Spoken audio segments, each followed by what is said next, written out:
Mr. Bill Edwards.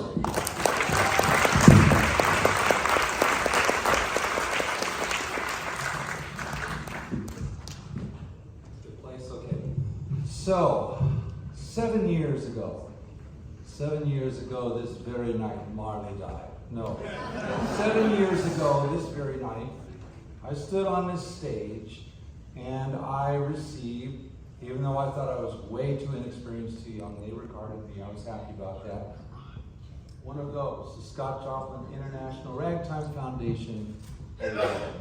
It was an amazing experience. Now, that night and since that time, I have talked to the man who presented it to me. That was Max Morath, who was here and was enthusiastic about that. And I learned, and I'm experiencing now, that receiving the award is one thing. Giving it out to someone truly deserving is an entirely better experience, maybe. I don't know. I'm grateful for it, but now I had the privilege of nominating this year's person for this award, and I'm very glad that they followed that. I guess a couple other people nominated, we all voted. We said, yes, great. This is a guy I met probably 15 years ago. He was hanging around with Nan Bostic, of all people. The great women's ragtime person who's, we lost her, I think, in 2011, 2012, and I had been doing research with her, but she brought this guy along to the Northern Virginia Ragtime Society, and he was, at that time, fairly new to this, but he was impish, is the word. He just sat in the corner and grinned a lot. So you already know who it is, but we'll get there. He just had so much joy and so much vivacity. He wasn't a mere employee of the state of California. No, he was what we truly call, and rarely experience, a force of nature. Because he would come out at a piano and you could throw anything at him. You could say, play one of your own, or you could put a piece of music on him that you'd scribble down on a napkin, and he would turn it into something amazing. There are hundreds of videos, now they are being curated, of this guy playing West Coast, playing here, playing at the Sutter Creek Festival.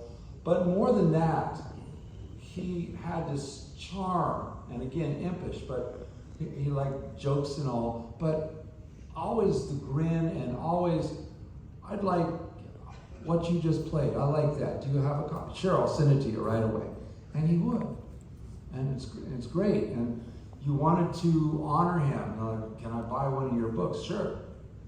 But you can have some of the music for free, but sure, buy my book if you want to. It was just friendly. And doing a duet with him, it's like if I were to get in a ring with Rocky, It's okay, nothing that I'm quite prepared for, but he would make it easy on you. Several years ago, he was involved in a very serious accident. Big Chevy truck rear-ended him at an intersection, and that was the end of who he was, at least physically. It's not the end of who he was here. Many of us have kept either in touch or at least in some way kept in contact with his condition since then. Some, many more than others. It's hard if we're not on the West Coast. And he has received the best of care, the most of love. Some people have seen him almost every day. And he still has the capacity to enjoy music, possibly write it again someday, we don't know. He can play some with his left hand. And what it is, he enjoys his music. He enjoys when anybody comes in and talks to him about it. And he doesn't say much, can't talk much, but the grin is always there, and always the little impish jokes. Ladies and gentlemen, this year I have the distinct privilege of having nominated and now being able to present the award to Tom Brier.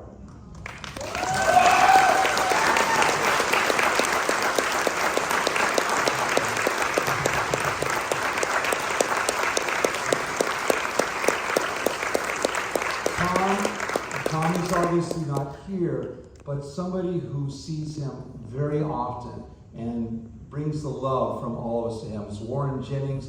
and he is here to accept this award tonight, I think. Yes?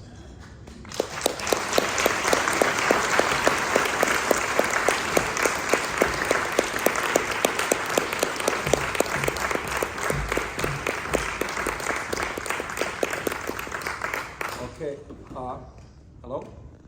Yes, okay. We'll make this easy. Here's his award. Please say something nice.